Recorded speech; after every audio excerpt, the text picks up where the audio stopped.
Hey, welcome back. I'm Vivek Bindra. I'm an international motivational speaker, leadership consultant and a CEO coach. I'm coming with a powerful topic जो मुझसे नीचे video के comment box में बहुत लोगों ने मुझसे पूछा, और आज का टॉपिक है 4 टिप्स और 4 सूत्र फॉर सक्सेसफुल बिजनेस। अगर आप एक एंटरप्रेन्योर हैं, एक बिजनेसमैन है, 4 बातें आज मैं चर्चा करना चाहता हूं। आपके बिजनेस मॉडल में ये 4 चीजें हैं या नहीं है। अगर 4 में से एक भी मिस हो रही है और 3 है, असफल हो जाएंगे, आप नहीं चल पाएंगे, दूर तक नहीं जा पाएंगे। 4 चीजें हैं। पहले और दूसरा मैं इकट्ठा लूंगा, प्रॉफिटेबिलिटी और scalability.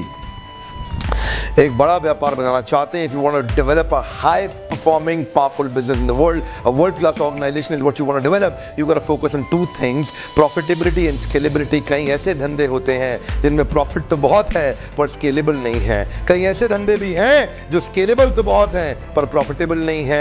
You got to focus on both the things. कई फ्रेंचाइज आजकल बहुत सारे ग्रुप बन गए हैं जो बहुत सारे फ्रेंचाइजीज बांट रहे हैं, एग्जीबिशंस होती हैं, जाकर के देखिए। वो धंधे इतने स्टैंडर्ड ऑपरेटिंग प्रोसीजर से बने हुए हैं, सिस्टम्स और प्रोसेस पे बिल्ड हो रखे हैं, उनमें स्टेप्स दिए गए हैं, डिजाइंड सिस्टम्स और प्रोसेस दिए गए हैं जिसमें कॉस्ट वेस्टेज सब चीज़ों को सेव किया जाता है। पर फिर भी हम देखते हैं वो स्केलेबल हो गए हैं, वो बढ़ाए जा सकते हैं, उसमें नया सेटअप लगाना इजी है, उसको नया तरीके से रेप्लिकेट करना आसान है, पर ग्रॉस मार्जिन नहीं है, प्रॉफिटेबिलिटी नहीं है।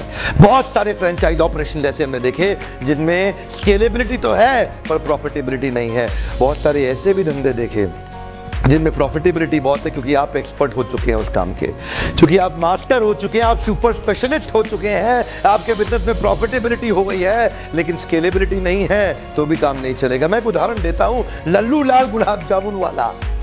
कम ऑन, कौन है लल्लू लाल गुलाब जामुन वाला? ये गुलाब जामुन बनाता है, इसका गुलाब जामुन बड़ा शानदार है। इस स्टोरी को सुनिएगा, धंधा बहुत बड़ा छुपा हुआ है इसके अंदर। इसके गुलाब जामुन में कितनी देर तक सिकाई करनी है, at what temperature to what degree do he have to actually boil the oil, और उसको किस तरीके से कितनी देर तक सेकना है, कितनी देर तक घुमाना है, कितनी देर तक करछी को चलाना है।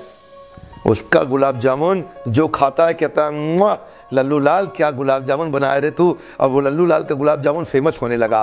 5 रुपए का गुलाब जामुन 50 रुपए का बिकने लगा। कमाल का ग्रॉस मार्जिन है साहब, प्रॉफिटेबिलिटी ही प्रॉफिटेबिलिटी। लल्लू लाल की दुकान के बाहर लाइन लगने लगी। लल्लू लाल का बेटा इकोनॉमिक ऑनर्स करके आया, दुनिया की टॉप यूनिवर्सिटी में पढ़ के आया, उसने साथ में काजू बादाम और डलवाया, पैकेजिंग को स्मार्ट किया, पोजिशनिंग अच्छा किया, शोरूम के बाहर बड़ा अच्छा एल्यूमिनियम कंपोजिट पैनल का बोर्ड लगाया, लल्लू लाल गुलाब जामुन वाला। सिंस 1975 लल्लू लाल का नाम बड़ा फेमस होने लगा। लल्लू लाल को मुकेश अंबानी ने बुलाया कि लल्लू लाल तेरा गुलाब जामुन खिलाइए हमारे को। लल्लू लाल का नाम बहुत बढ़ने लगा। उसको लंदन में क्वीन ने बुलाया, लल्लू लाल तेरा गुलाब जामुन खाएंगे, क्या गुलाब जामुन बनाता है यार, खिलाओ हमारे को आके। बराक ओबामा के ऑफिस से फोन आया कि लल्लू लाल तुम्हारा गुलाब जामुन खाना चाहते हैं, और लल्लू लाल पहुंच गए अमेरिका, वहां भी गुलाब जामुन खिलाए। अब लल्लू लाल का धंधा बड़ा हो जाएगा, यस नो, एक कम ऑन ध्यान दीजिएगा। अब लल्लू लाल का धंधा बड़ा हो जाएगा क्योंकि वो फेमस हो गया है, यस नो? नो, बिल्कुल नहीं होगा। क्यों? क्योंकि लल्लू लाल के धंधे में प्रॉफिटेबिलिटी है पर स्केलेबिलिटी नहीं है। क्योंकि आज भी गुलाब जामुन लल्लू लाल खुद ही बनाते हैं, उन्होंने आज भी गुलाब जामुन बनाना किसी और को नहीं सिखा पाए। क्यों? क्योंकि लल्लू लाल स्टैंडर्ड ऑपरेटिंग प्रोसीजर नहीं बना पाए। क्यों? क्योंकि वो प्रोसेस नहीं डेवलप कर पाए, इसीलिए उनके धंधे में स्केलेबिलिटी नहीं है। लल्लू लाल अपनी एक्सपर्टीज पे चलते आ रहे थे। आज भी जब दूसरा आदमी गुलाब जामुन बनाता है तो वो स्वाद नहीं आता, जैसे ही दूसरा आदमी अपना हाथ लगाता है वो स्वाद नहीं आता। लल्लू लाल कब तक गुलाब जामुन बनाएंगे और बेटा कब तक वो बोर्ड लगा के कमाएगा? प्रॉफिटेबिलिटी है, हाँ है, बिल्कुल है, मैं मानता हूँ है, पर स्केलेबिलिटी नहीं है। आपके धंधे में क्या है? प्रॉफिटेबिलिटी है और स्केलेबिलिटी क्या दोनों हैं? स्केलेबिलिटी का अर्थ है कितना स्केल अप कर सकते हैं ऑपरेशंस को, और ऑपरेशंस को स्केल अप करने के लिए क्या चाहिए? स्टैंडर्ड ऑपरेटिंग प्रोसीजर्स चाहिए, वो प्रोसेस चाहिए आपको वो कंटिन्यूअस रिपीटेबल प्रोसेस चाहिए कि उसको कोई भी रिपीट कर दे। यानी कि लल्लू लाल को एक मैनुअल तैयार करना पड़ेगा, कितनी देर तक गुलाब जामुन को सेकना है, कितनी चीनी डालनी है उसके अंदर, आग कितनी डिग्री कितनी गर्माहट पे चलनी चाहिए, समय कितना लेगा, खर्ची कितनी बार घुमाएगा, उसको एक मैनुअल तैयार करना पड़ेगा, स्टैंडर्ड ऑपरेटिंग प्रोसीजर तैयार करना पड़ेगा, एक प्रोसेस बनाना होगा लल्लू लाल को। और जब वो प्रोसेस बन जाता है वो बन जाता है रिपीटेबल, कम ऑन, क्या बन जाता है? रिपीटेबल बन जाता है। इसका अर्थ क्या है? उसका मैनुअल पढ़ के कोई भी आदमी दुनिया में कहीं पे भी वो गुलाब जामुन बना देगा। क्या अर्थ है? आज दुनिया में कहीं ना कहीं हर समय किसी ना किसी समय में कोई ना कोई लल्लू लाल का ब्रोशर पढ़ के उसका मैनुअल पढ़ के गुलाब जामुन बनाया जा रहा है और गुलाब जामुन बिके जा रहा है। उसको बोलते हैं रिपीटेबल प्रोसेस, उसमें स्केलेबिलिटी है। स्केलेबिलिटी का महत्वपूर्ण हिस्सा है ट्रांसपेरेंसी। धंधा ट्रांसपेरेंट होना बहुत जरूरी है। जिस आदमी का धंधा ट्रांसपेरेंट नहीं होता उसको स्केलेबल करना बहुत कठिन है, क्योंकि लाला जी गल्ले पे बैठ के नोट गिनते रहेंगे। कैश किसी और के हाथ में नहीं दिया जा सकता, उसमें लाला जी या लाला जी का रिश्तेदार ही बैठेगा, क्योंकि उनको किसी और पे ट्रस्ट नहीं है। और इसके कारण सिस्टम नहीं बनेगा, प्रोसेस नहीं बनेगा। आपका धंधा बार बार आपको पुकारेगा। प्रोसेस ओरिएंटेड धंधा केवल सफेद का धंधा होता है, it is only white business. ये कैशलेस बिजनेस होता है। और तो और अगर बिजनेस ट्रांसपेरेंट हो गया और टोटल व्हाइट हो गया, मोदी सरकार तो क्या कोई सरकार आपका कुछ बिगाड़ नहीं सकती, डिमोनेटाइजेशन आपको बर्बाद नहीं कर सकता। इनफैक्ट अगर कैश कम भी हुआ लेकिन अगर ट्रांसपेरेंट बिजनेस हुआ तो प्राइवेट इक्विटी आपके पीछे घूम सकती है, बैंक आपको आसानी से लोन देगा, फंडिंग एजेंसीज भी आपके साथ खड़ी होंगी, वेंचर कैपिटलिस्ट से आपको जब पैसा चाहिए आपको मिलेगा, कभी भी आप आईपीओ निकाल सकते हैं। काले धंधे को बढ़ाना मुश्किल है, स्केलेबिलिटी नहीं है। सफेद के धंधे में स्केलेबिलिटी है। आज मॉडल चेंज करना बहुत जरूरी है। डिमोनेटाइजेशन के बाद धंधा व्यापार करने का तरीका बदल लो, पुराने तरीके पे आगे नहीं बढ़ पाओगे। तो धंधे की पहली दो चीजें बड़ी important in your business. Do you have these two things? You got both of these two things. One is profitability, second is scalability. बाकी दो समझनी बड़ी आसान है। थर्ड है स्पीड ऑफ ट्रांजैक्शन। ये बड़ा इंपॉर्टेंट पॉइंट है, थोड़ा क्रिटिकल है समझने में।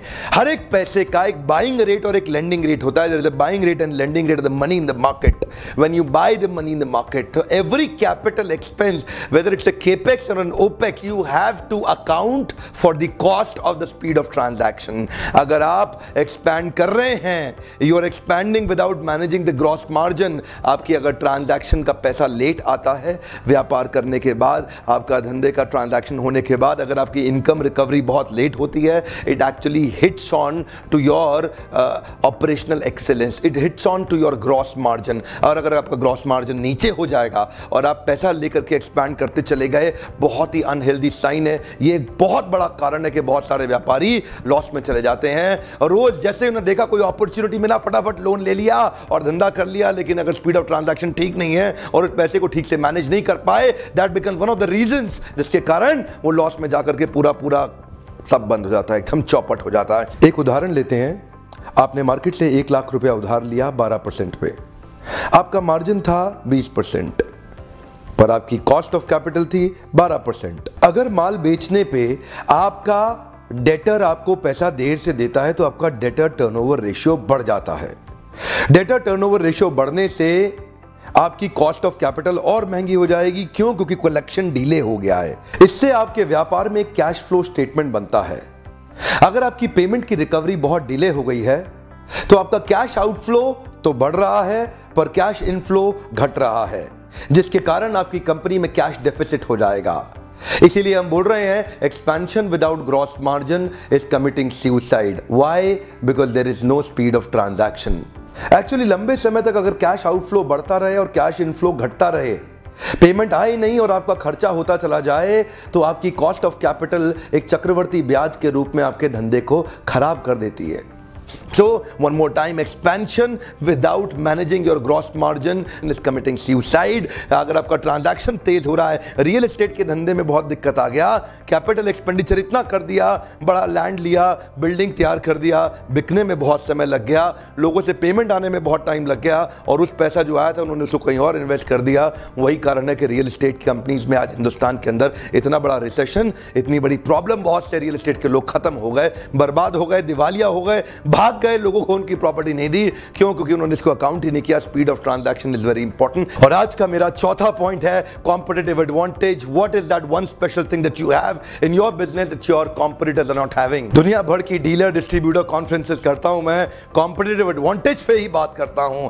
ऐसा लगभग कोई बड़ा कॉर्पोरेट नहीं है हिंदुस्तान में जिसके लिए मैं प्रोग्राम्स नहीं कर रहा या जिसके लिए मैं लीडरशिप डेवलपमेंट नहीं कर रहा। ऑफ कोर्स ये वीडियोस हिंदी में मैं इसलिए बनाता हूं ताकि हिंदुस्तान की आम जनता को भी एम्पावर कर सकूं। ये बिजनेस मॉडल मॉडल की जो 4 बातें बताई है ना, do not take them ordinary. ये 4 चीजों को ध्यान रखना अपने मॉडल को सेव करने के लिए।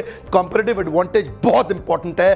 पृथ्वी के इतिहास में अगर कोई भी फर्स्ट जनरेशन एंटरप्रेन्योर लखपति से करोड़पति बना है, करोड़पति से अरबपति बना है, अरबपति से खरबपति बना है, तो वो केवल कॉम्पिटिटिव एडवांटेज के कारण बना है। ये जो कॉम्पिटिटिव एडवांटेज होता है ना, ये आपको वो एडवांटेज दे देता है। जानते हैं, अगर एक लाल समुद्र में जहां सारी मछलियां एक दूसरे को काट रही हैं, पीट रही हैं, खूनम खून हो चुका है, इसको बोलते हैं रेड ओशन, जहां पे सब लोग अपना अपना मार्केट शेयर कैप्चर करने की कोशिश कर रहे हैं, सब एक दूसरे को काट रहे हैं, पीट रहे हैं, खून चूस रहे हैं, कोई किसी को खा रहा है, कोई किसी को खा रहा है। आजकल बड़ी मछली छोटी मछली नहीं, आजकल छोटी मछलियां मिलकर बड़ी मछली को खाने की फिराक में हैं। इसको बोलते हैं रेड ओशन, जहां बहुत कंपटीशन है। कॉम्पिटिटिव एडवांटेज ये वो एक चीज है जो आपको इस रेड ओशन से ब्लू ओशन में ले जाएगा।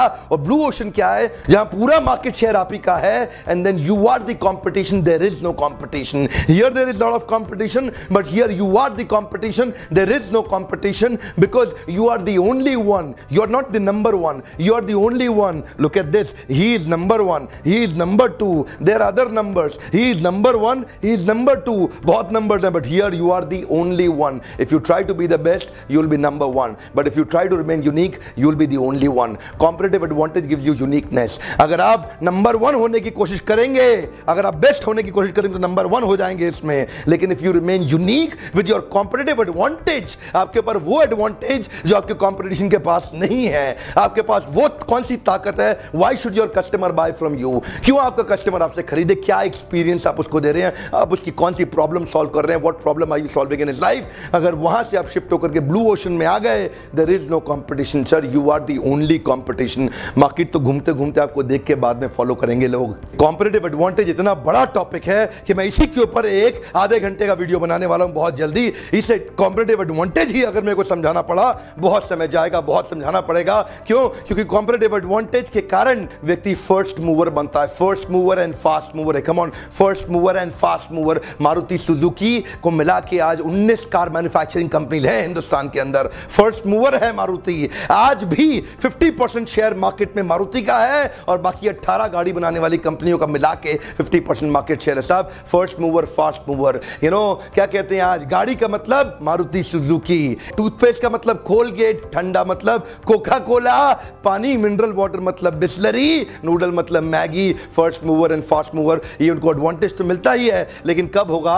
ये तब होगा जब आपके पास कॉम्पिटिटिव एडवांटेज शुरुआत में हो। शुरुआत में मार्केट का नीड आप समझें कि आपके इलाके में सबसे बड़ी कस्टमर की जरूरत क्या है जो और कोई नहीं सर्व कर रहा है, और आप सॉल्व करें। ये बड़ा टॉपिक है, समय लगेगा, पर अभी शॉर्ट में मैं आपको बताना चाहता हूं। Competitive advantage is about unique signature strength of your business. Big bigger biggest तो होता है, स्मॉल स्मॉलर स्मॉलेस्ट भी होता है, पर यूनिक यूनिकर यूनिकेस्ट नहीं होता। वो कौन सी आपकी यूनिक सिग्नेचर स्ट्रेंथ है जो आपके किसी कॉम्पिटिटर के पास नहीं है? कॉम्पिटिटिव एडवांटेज एक्चुअली 2 तरह की होती है, एक कॉस्ट एडवांटेज और दूसरा डिफरेंशिएशन एडवांटेज।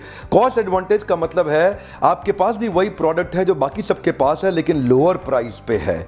और डिफरेंशिएशन एडवांटेज वो होता है आपके पास एक ऐसा यूनिक प्रोडक्ट है जिसको आप एक प्रीमियम प्राइस पे बेच सकते हैं। आपको डिस्काउंट देने की जरूरत नहीं है, क्योंकि आपका प्रोडक्ट एक यूनिक प्रोडक्ट है जो आपको एक डिफरेंशिएशन एडवांटेज देता है। कॉम्पिटिटिव एडवांटेज ही है जो आदमी के धंधे को कई गुना ऊपर ले जाता है। कि ये 4 चीजें आपके बिजनेस मॉडल को सेफ कर देती हैं। सारे व्यापारी आज डूब रहे हैं, बर्बाद हो रहे हैं, जिनको मुझे देख के दुख लगता है। इसीलिए मैं आज इतने वैल्यूएबल वीडियोस फ्री में देना चाह रहा हूं आपको, आपका फायदा हो जाए, उसी में मेरा फायदा है। कोई मुझसे पूछ रहा था, बिंद्रा जी वीडियो की रॉयल्टी मिलती है क्या? अरे रॉयल्टी नहीं चाहिए, आप लोगों की लॉयल्टी चाहिए, और वही लॉयल्टी, वही प्यार। आप मेरे मकसद को ज्वाइन कर लीजिए, हिंदुस्तान को एम्पावर करने के लिए, कि यहां का कोई बिजनेसमैन अगर आपका दोस्त है और वो अपने बिजनेस को बढ़ाना चाहता है, उसको ये 4 स्टेप जरूर शेयर करिएगा, उसका फायदा हो जाएगा। उसको व्हाट्सएप पे पर्सनल विंडो पे शेयर कर दीजिए, ग्रुप में डाल दीजिए, उसका बहुत फायदा होगा। ये 4 स्टेप फॉलो करके इसके ऊपर मैं एक और मैनुअल और एक वीडियो बनाने जा रहा हूं, जिसको देखने के लिए वापस आइएगा।